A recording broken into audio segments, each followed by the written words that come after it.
세상적으로 보면은 이런 명절 때 가족 친지들이 한 자리에 모여서 이야기를 나누고 맛있는 음식을 먹고 이렇게 지난 일을 이야기하면서 또 앞날을 함께 격려하고 이런 것들이 아닌가 싶은데요. 우리 그리스도 안에서 또 영적인 믿음의 형제 자매들은 하나님을 아버지로 하는, 하나님을 믿음으로 하나님께서 하나님의 자녀가 되게 하신 이런 형제 자매, 아들, 딸, 이렇게 생각할 때 정말 우리 참 아버지와 참 자녀의 의미를 아는 사람은 이 구정 명절에 정말 온 가족 친지, 우리도 보면은 1대, 2대, 3대 이렇게 자손들이 함께 예배를 드리는 가족도 있으신데요. 그리스도 안에서 믿음으로 하나님을 아버지로 하는 자녀들이 함께 하나님을 경배하고 예배하는 것이 얼마나 큰, 세상에서 가장 값진 복이라고 말하지 않을 수 없습니다. 네. 오늘 읽은 이 말씀, 저주를 막고 복 주시는 하나님이다, 이렇게 제목을 정했는데요. 하나님께서는 우리 인간들이 살아가는 이 세상에 있어서 때로는 복을 받고 때로는 재앙과 저주를 당하기도 하고 이런 것이 교차하지만은 특별히 하나님께서 사랑하시는 하나님의 백성들은 하나님께서 저주와 재앙을 막으시고 강권적으로 역사하셔서 그 저주를 복으로 바꾸시는 그런 하나님이시라고 하는 것을 우리는 그렇기 때문에 하나님을 믿고 신앙을 갖게 되는 것입니다. 그러한 것이 오늘 말씀에 또 특별히 나와 있는데요. 이러한 것들은 이 말씀뿐만 아니라 이 민수기 22장 그 앞에 창세기에도 여러 번 나와 있는 것이고, 또 민수기를 지나서 신명기, 계시록까지 그 예라고 하는 것은 우리가 이루 헤아릴 수 없는 분명한 증거가 있는 것입니다. 예를 들어서 요셉의 형들은 그 요셉을 저주하고 시기하고 구렁텅이에 빠뜨려서 죽이고 어떻게든지 또 아랍 상인에게 팔아넘기고 이렇게 저주하고 무시하였지만 하나님께서는 그 요셉을 복을 주셔가지고 오히려 그들의 저주를 복으로 바꾸시는 것 아니에요. 우리는 이러한 것들을 성경 곳곳에서 보게 되는데요. 예를 들어서 우리가 있는 이 수산 리치빌, 이 성경에서 그 수산이라고 하는 말이 나오는 그 에스더서에 보면은 수산성에서 참으로 그 에스더와 유대인들이 모여서 함께 금식하며 하나님 앞에 기도했을 때 어떠한 일이 일어났습니까? 그 왕에게 빌붙어 가지고서 어떻게든지 권력을 누려보려고 하는 그 하만의 그 음모, 그것은 무엇이었습니까?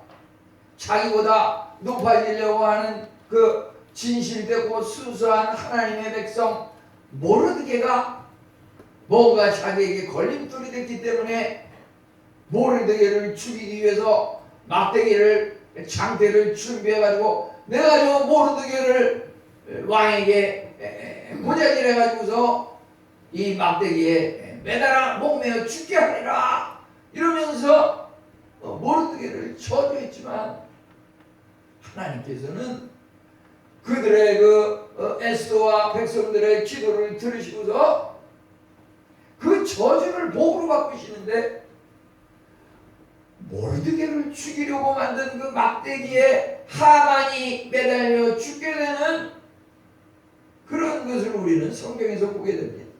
오늘의 말씀도 마찬가지 비슷한 겁니다.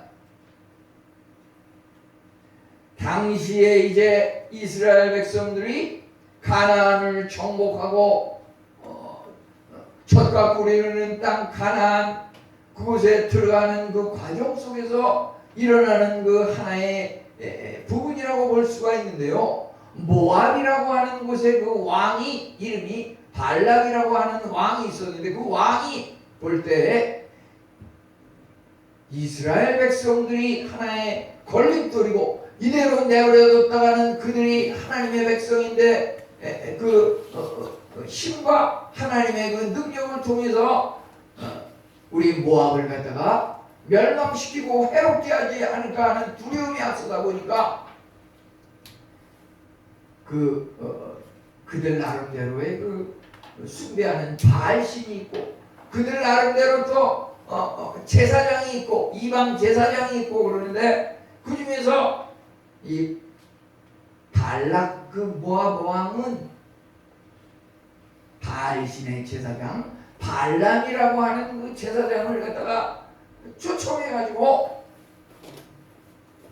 저 이스라엘 백성이 이만저만해서 저들이 우리를 이제 침략해서 해롭게 할 텐데 그들을 갖다가 축복하는 것지 말고 그들을 저주하는 그런 일을 좀 했으면 좋겠다. 이 일만 잘 성사되면 내가 너에게 후한 복채를 주고 또 권력 지위도 주겠다. 이 발람이 그 발락 왕 앞에 가서도 그런 부탁을 들을 때 얼마나 어깨에 힘이 가고 이제 자기 나름대로 이것을 이번 일을 잘해가지고 이번에 한 건 잡아야겠구나 그런 생각을 가지고 있는데 이 발람이라고 하는 사람이 어떤 사람인가 봤을 때 우리는 그가 이방의 제사장이다. 뭔가 우리가 하나님의 거룩한 백성의 그 선지자 제사장과 비교해 봤을 때 거짓 선지자 사입이 주술을 하는 그런 일종의 무슨 무당 굿을 통해서 무슨 신내림을 하고 뭘 하겠다는 이러한 것들이 불신자들의 눈에는 유혹을 받고 혹할지 모르지만은 하나님의 그 백성의 영적인 안목에서 봤을 때는 도저히 용납되지 않는 일인데요. 이 발람 이방의 그 제사장 그는 그 백성들 앞에서 자기가 거짓 선지자 위선자 왕의 그 권력 왕이 주는 권력을 탐하고 복채 그 돈을 갖다가 후한 돈을 약속받고서 그것 때문에 내가 나가서 이스라엘을 저주하게 하는 그런 일을 맡았다는 것을 갖다가 숨기는 거죠. 거짓 선지자들이 내가 거짓 선지자다 위선자다 바알을 위한 이방 나쁜 못된 선지자다 이런 걸 숨기거든요. 사람들 앞에서는 어떻게 말을 하냐면은 우리가 여기 보면은 이 22장 18절에 볼 때 발람이 사람들 앞에서 뭐라고 말하냐면은 발락이 그 집에 가득한 은금을 내게 줄지라도 내가 능히 여호와 하나님의 말씀을 어겨 더하거나 더하지 못하겠노라. 이거 무슨 말이냐면 요만 보면은 이 선지자가 야 하나님의 말씀을 어기지 않고 더하거나 감하지 않고 말씀대로 실천하겠다는 대단한 선지자구나 우리가 착각을 할 수가 있는데요. 그게 아닙니다. 이 말씀이 지닌 본뜻은 19절로 내려가면서 그런즉 이제는 너희도 이 밤에 여기 유숙하라 여호와께서 내게 무슨 말씀을 더하실지 알아보리라. 그러니까 이방 그 선지자로서 이제 발락 왕의 그런 청탁을 받고서 이스라엘을 저주하고 싶은 그런 마음은 사실 이게 굳힌 것이지만 사람들 앞에서는 내가 이방신을 저주 하나님의 말씀을 위반하면서 이 이 이스라엘 백성을 저주하지는 않으리라. 이것을 18절에 이렇게 겉으로는 얘기하면서 그의 마음속에 어떤 마음이 있냐면 당장 그들에게 이스라엘 백성을 저주하러 가는 것이 아니라 좀 하룻밤 유숙하면서 혹시 여호와 하나님께서 내게 무슨 말을 더 하실지 알아보리라. 이거 뭐냐면 혹시 하나님께서 나에게 이스라엘 백성을 저주하는 일에 한번 용납하고 한번 가보라. 발람 왕의 말을 따라서 한번 해보라. 이렇게 말할지 모르니까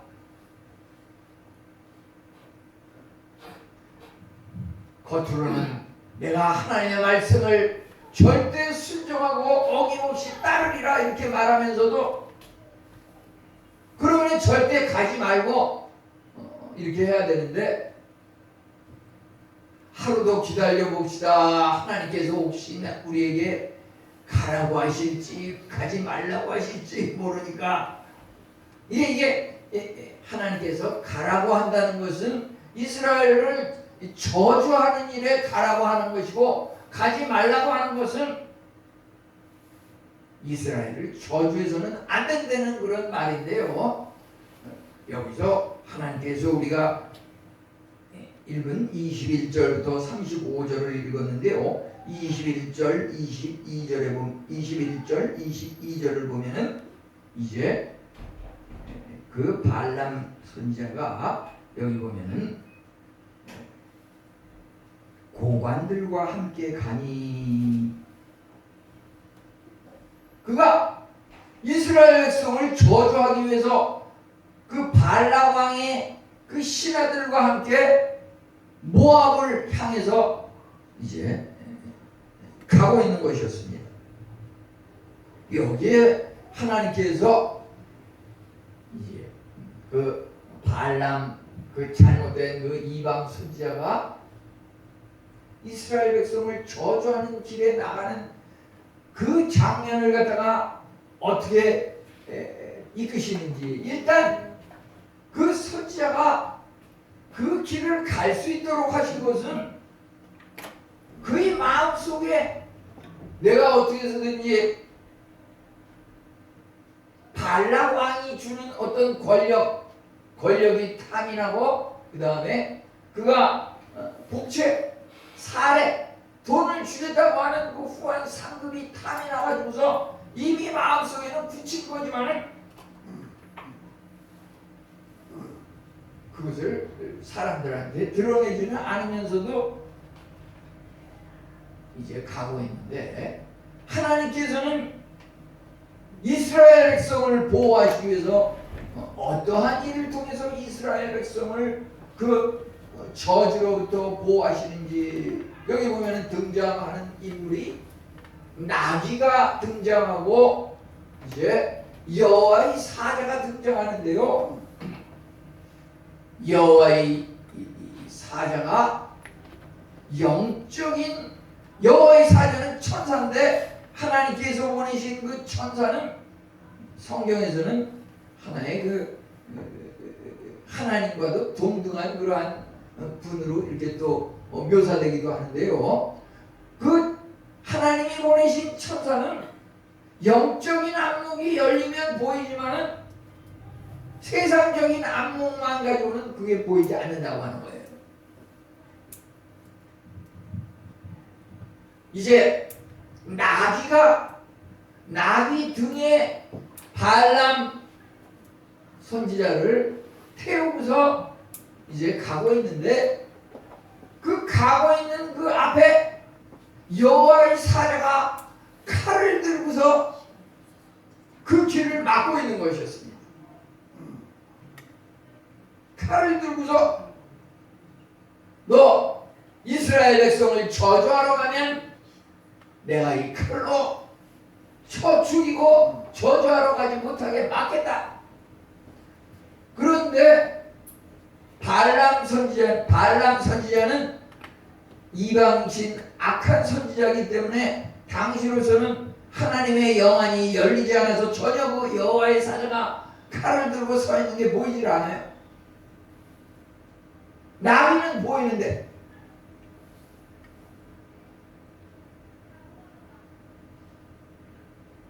그러니까 이 발람 선지자가 나귀 등에 타고서 이렇게 가는데 나귀가 하면서 이렇게 여호와의 사자 앞에서 길을 가지 못하고 몸을 기웃뚱기웃뚱 하면서 전진을 하지 못하고, 왜냐하면 여호와의 사자가 칼을 들고 막고 있으니까 가지를 못하고 그냥 다리를 구부리고 이렇게 우물쭈물하고 있으니까 이 발람은 그가 왜 여호와의 사자가 있기 때문에 그런 것도 모르고 막대기로다가 그냥 나귀를 3번 때려요. 막. 야 이놈은 나귀야, 너 왜 길을 빨리 가지 않고 여기서 멍거리느냐. 이 나귀가 그 주인 그 발람이 때리는 그 막대기에 맞으면서 어떻게 반응을 했죠? 여기 보면은 주인장 그 발람이요, 왜 나를 이렇게 때립니까? 내가 여태까지 주인을 등에 업고서 얼마나 충성되게 일을 잘했는데 여태까지 내가 주인을 해롭게 한 게 있습니까? 그것을 말이죠, 말로 했어요. 말로. 28절에 보면 여호와께서 나귀 입을 여시니 발람에게 말하되 당신에게 내가 무슨 잘못을 했길래 나를 이게 3번 때립니까? 30절에도 보면 나귀가 발람에게 뭐라고 말하냐면 당신이 오늘까지 나 일생 동안 탄 나귀가 아니냐, 왜 나를 이렇게 충성된 나귀를 이렇게 막대기를 때리느냐.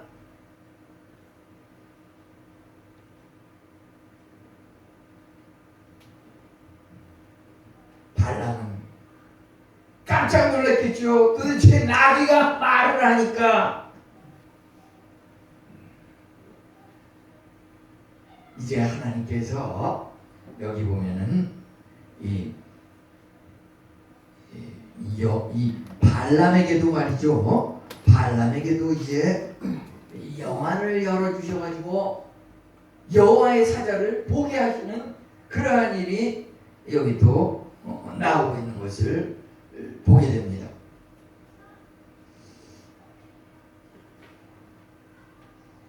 하나님께서 영적인 안목을 이제 열어주시는데 여기 31절에 나오는 31절에 보니까 여호와께서 발람의 눈을 밝히심에 여호와의 사자가 손에 칼을 빼들고 길에 선 것을 그가 보고 머리를 숙이고 엎드리니. 하나님께서 발람의 눈을 여시니까 그때서야 영적인 눈이 열려가지고 그 앞에 자기들을 가로막고 있는 여호와의 사자가 칼을 들고 서 있는 것을 보게 되는 것이에요. 우리 말이죠, 영적인 눈이 닫혀 있으면 우리가 아무리 잘못을 해도 괜찮은 걸로, 아무 탈이 없는 걸로 이렇게 그냥 무심코 그냥 덤덤하게 세상과 휩싸여서 살아가요. 그렇지만 영적인 안목이 열리면 하나님 말씀에 어긋나는 소소한 것이나마 우리가 잘못을 했을 때는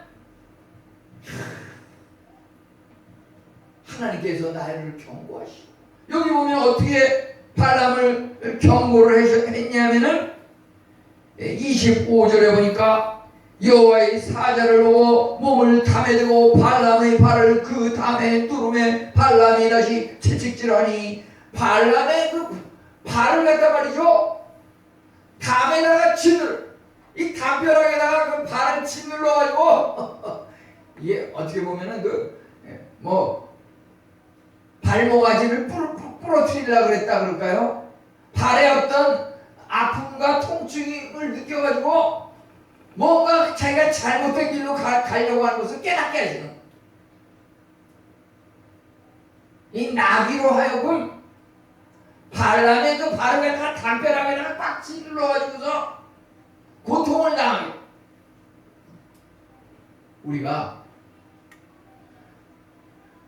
하나님을 믿는 그 신앙을 소홀히 하고 하나님의 그 명령을 잘못 이행을 했을 때는 하나님께서 때로는 우리에게 마음의 아픔을 주기도 하고 때로는 우리에게 질병의 고통을 주기도 하고 때로는 우리 가족 친지의 어떤 불길한 일이 생기게 하고 그런 것을 통해서 우리가 잘못 가고 있는 것에 대해서 깨닫게 하는 기회를 주신다고 하는 것입니다.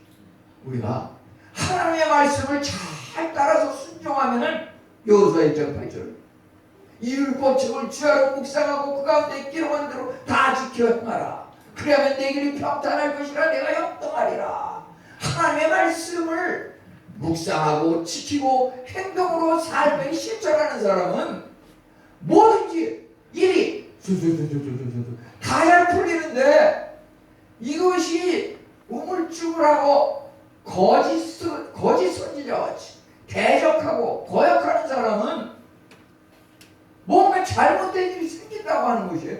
하나님께서 깨달음을 주시기 위해서 우리는 그때 깨달아야 하는 것인데 여기서 그 발람 잘못된 선지자가 잘못된 길로 와서 이스라엘을 저주하는 것은 그대로 놔뒀다가는 하나님의 백성에게 큰 화가 미치기 때문에 저주를 복으로 바꾸시는 그 하나님의 역사가 여기에 일어나고 있는 것입니다.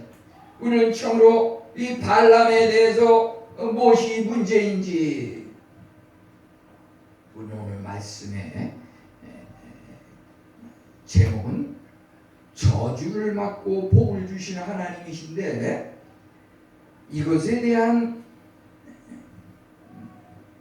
이것을 풀이하는 그 말씀 우리는 성경을 성경으로 해석하는 것이 그냥 정확한 것입니다. 이 성경을 무슨 신학자가 만든 무슨 주석으로 해석하려고 이러면 신학자들도 막 이러쿵저러쿵 말이 많기 때문에 잘못된 해석에 또 우리가 현혹당할 수 있어요.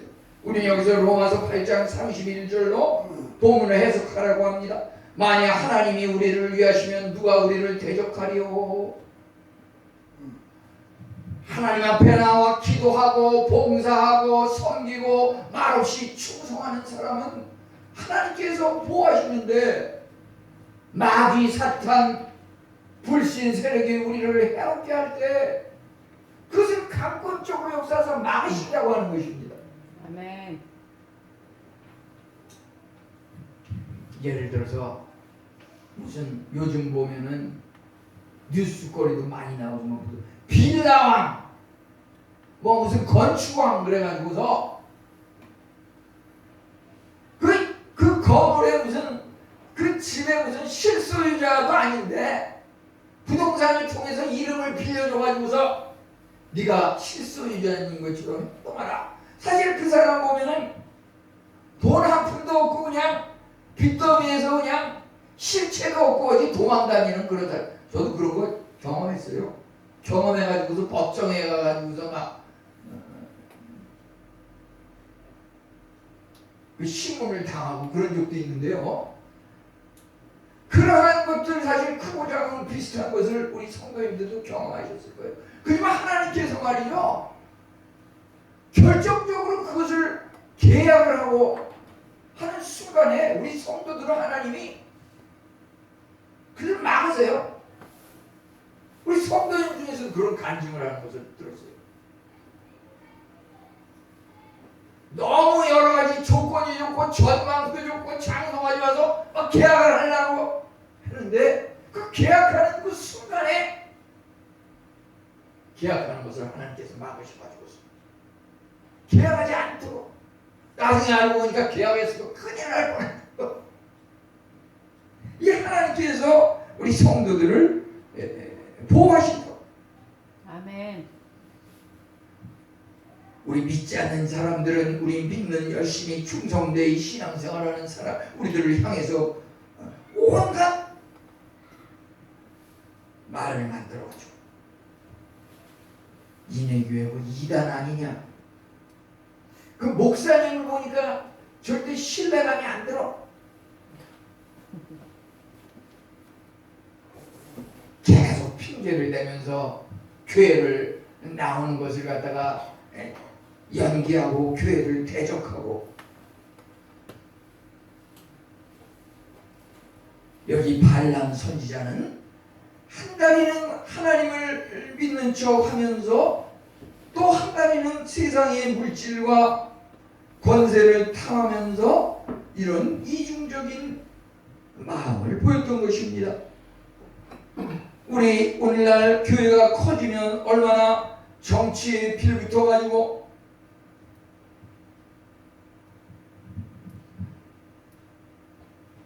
그 교회 재산이 커지니까 그냥 막 사람 앞에 나와 그 교주가 말이죠, 이렇게 엎드려가지고 무슨 사과 방송을 한다고 막 그냥 텔레비에서 이제 촬영을 하고 하는데, 뭐 텔레비에 나오는 걸 보니까 시계를 쳤는데 그냥 대통령 박근혜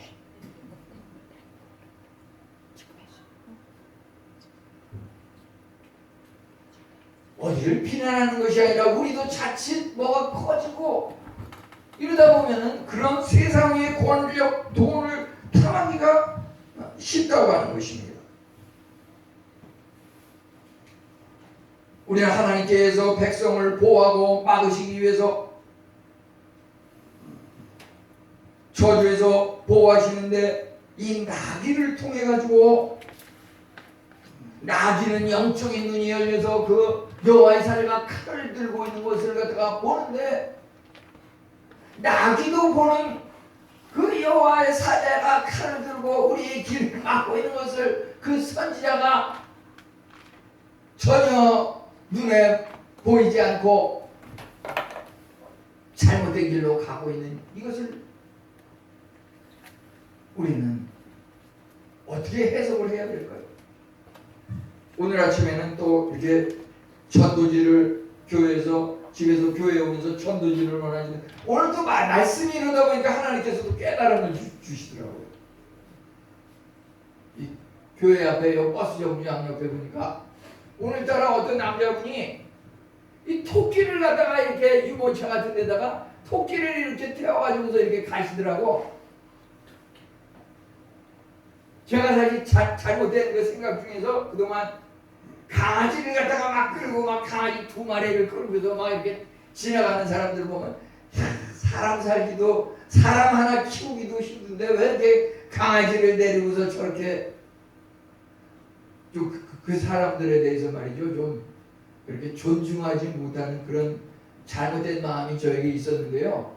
이제 오늘 말씀을 보면서, 야, 나귀도 선지자가 보지 못하는 그런 영적 세계를 본다 이런 것을 생각할 때 동물이라고 무시할 게 아니구나. 그분이 토끼를 갖다가 이렇게 유모차에 태워가지고서 이렇게 가는데, 딴 데 같으면 토끼를 갖다가 자기 자녀나 잘 볼 것인지 이런 마음, 비웃는 마음이 들었을 텐데, 예수 믿고 천국 가세요. 이 티슈를 갖다가 전해주니까 그분이 감사합니다 이렇게 얘기하면서 이렇게 골목으로 들어가시더라고요. 하나님께서 강권적으로 역사하시면 이 동물, 하찮은 동물을 통해서도 우리에게 깨달음을 주신다고 하는 것이죠. 그 다음에 그가 또 우리가 말이죠, 자유의지라고 하는 것은 뭐냐면 우리의 소원대로 이루어 나가시고 인도하신 하나님이시라고 하는 거죠. 아멘. 우리가 하나님의 일을 하고 싶어서 그런 방향으로 목적을 갖고 우리의 삶을 살아갈 때는 하나님께서 그것을 또 격려하시고 그러한 방향으로 진행되게 하시는데, 하나님을 대적하는 방향으로 이렇게 나간다 했을 때 그건 그대로 그냥 살려둬가지고서 때로는 계속 하나님께서 물론 한 번 두 번 경고를 하시지만은 아무리 여러 번 말을 해도 전혀 그것이 먹히지 않을 때는 그대로 내버려두는, 너 될 대로 되라. 하나님의 그 심판, 하나님의 형벌 중에서 제일 무서운 게 그 상실한 가운데 내버려둔다고 하는 거예요. 아멘. 상실한 가운데 내버려둔다고. 그냥 자유롭게 내버려둔다. 네가 해볼 테면 해봐. 그냥. 이것이 말이죠. 에스겔 14장 9절을 보면 만일 선지자가 유혹을 받고 말을 할 때 선지자를 유혹을 받게 하였으니거니와 그대는 유혹을 받고 말을 하면 그대는 내버려두지만은 결과적으로 내가 손을 펴서 그를 멸하리라. 그에 대한 책임은 하나님께서 물으신다고 하는 것입니다. 우리가 하나님을 믿으면서 우리의 삶이 사업장에서 또 가정에서 진실된 마음으로 이렇게 살아가는 것이 중요한 것입니다. 하나님을 대적하는 자에게 하나님께서 우리를 보호하시기 위해서 대적하는 자들을 대적하신다고 하는 것입니다. 아멘. 우리를 대적하는 사람들에 대해서 우리는 결코 비판하거나 대적할 필요가 없습니다. 하나님께서 그대로 하십니다. 우리는 가만히 있어도. 아멘. 이제 여기서 보고 말하는 나귀와 못 보는 발람 무슨 차이가 있습니까? 영안이 열린 자와 영안이 닫힌 자가 있다고 하는 것입니다. 나귀는 참으로 영안이 열렸기 때문에 여호와의 사자가 칼을 베어 손을 들고 길에 선 것을 보았다고 여기 23절은 말하고 있습니다. 반면에 발람은 선지자라고 거들먹거리지만은 하나님께서 그의 영의 눈을 닫으시니까 전혀 그 여호와의 사자가 칼을 들고서 자기의 길을 막고 있는 것을 전혀 알지 못하고서 잘못된 길로 향하였던 것입니다. 우리가 만약에 육신이 말이죠, 어깨 팔이 썩어 들어가고 손이 썩어 들어가서 떨어진다 그러면은 그 심각성을 느껴가지고서 동네 작은 병원에서는 못하니까 이거 큰 병원으로 가가지고 어떻게 치료 대책을 세워봐야겠구나 막 그냥 서두를 것입니다. 그런데 말이죠, 이 영적으로 우리의 영혼이 썩어 문드러지고 우리의 영혼이 떨어져 나가고 죽음으로 향하고 있는 우리 자녀들을 보면서 그래도 젊은이를 존중해 줘야지. 그래도 내 새끼인데 사기를 떨어뜨리지 말아야지. 이것을 그냥 가만히 내버려둔다고. 우리는 영적인 눈을 열고서 그들의 그 미래가 이대로 내버려두면 어떻게 빠질 것인지 그것을 심각하게 생각하면서 서둘러서 그들을 교훈해야 한다고 하는 것입니다. 아멘. 그것은 바로 우리 교회에서 참으로 우리 자녀들을 위해서 기도하고 아멘. 그들을 부지런히 가르치고 아멘. 이러한 것들을 통해서 그것이 변화되고 발전되고 그 자녀들이 참으로 귀한 그릇으로 쓰인다고 하는 것입니다. 아멘. 요즘 무슨 교회가 크다 그래서 더 큰 인물이 나오고 그게 아니에요. 우리 인해교회가 제가 물론 잘못된 것을 채찍질하고 사랑의 마음으로도 잘 되기를 바라는 마음에서 지적을 하고 꼬집고 이런 부분들에 대해서 사과하는데요. 그지만 긍정적인 면도 얼마나 놀라운 은혜를 하나님께서 우리에게 주셨는지 알 수 없어요. 아멘. 예를 들어서 어쩌녁에도 보면은 우리 권사님도 이렇게 기도를 하시지만 우리 청년 그 이태원 형제가 이제 군에 가기 전에 여기에 와가지고서 성도님들이 함께 합심 기도하고 잘 군복무를 건강하게 잘 신앙생활하면서 할 수 있게 해주고 우리 기도하면서 이렇게 보내지 않았습니까? 아멘. 우리 이태원 형제가 어쩌녁에 이렇게 카톡 이 문자 메시지를 보냈는데요. 목사님, 제가 다음 주 주일에 교회에서 대표 기도를 맡게 됐는데 처음이라서 괜찮은지 한 번만 검토해 주세요.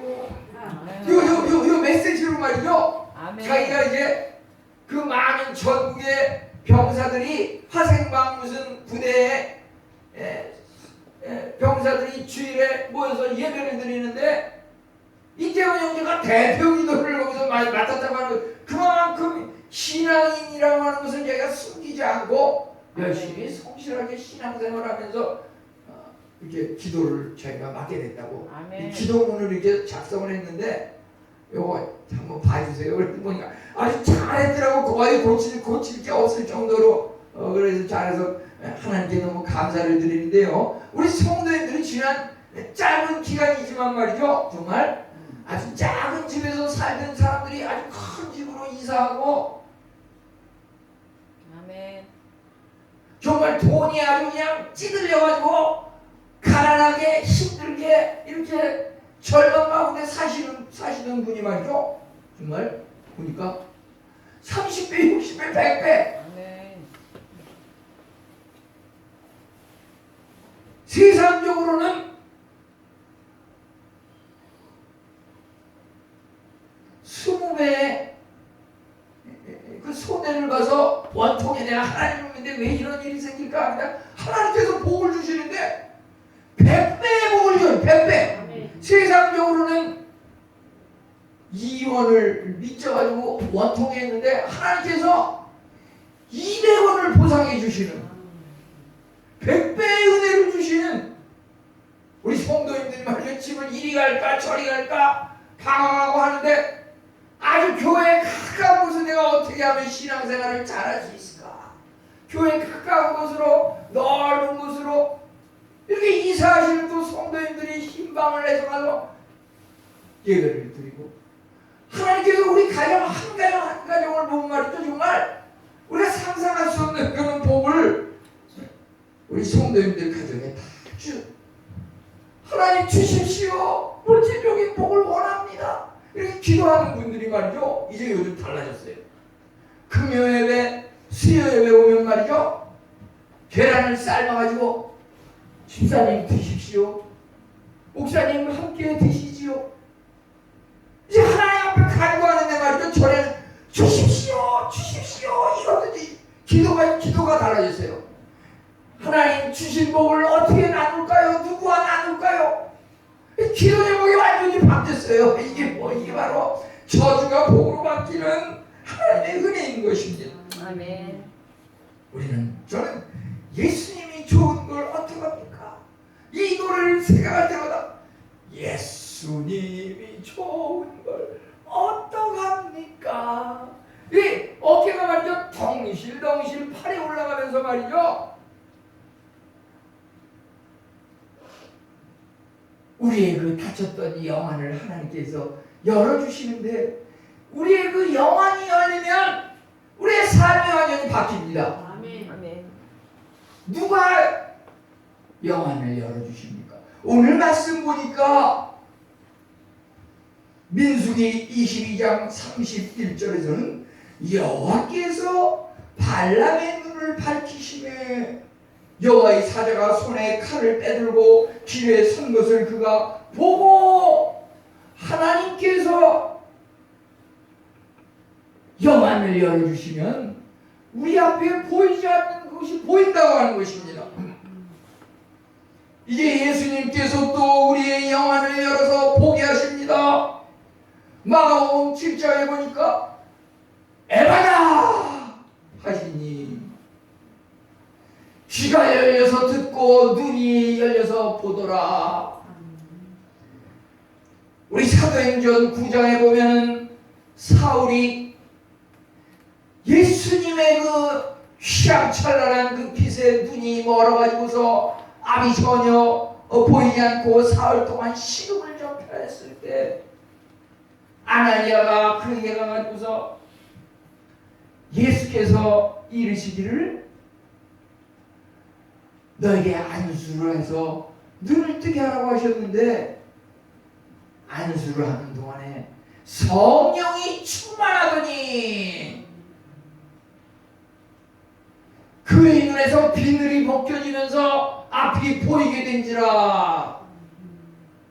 우리 영안이 열리는 것 여기 민수기 22장에서는 하나님께서 발람의 눈을 여셨다고 하셨습니다. 이게 바로 하나님을 아버지라 부르는 자에게 생기는 좋은 일입니다. 아멘. 에바가 하시니 귀가 열려서 듣고 눈이 열려서 보고, 아멘. 이거 예수님을 구하는 자에게 열리는 좋은 일입니다. 아멘.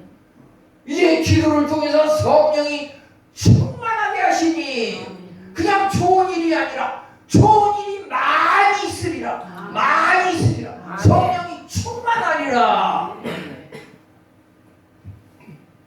우리 성도님 중에서 귀가 잘 들리지 않고 울려서 고통스러운, 눈이 백내장 수술을 기다리고 고도 근시로 자녀가 눈이 침침해질까 염려가 되고,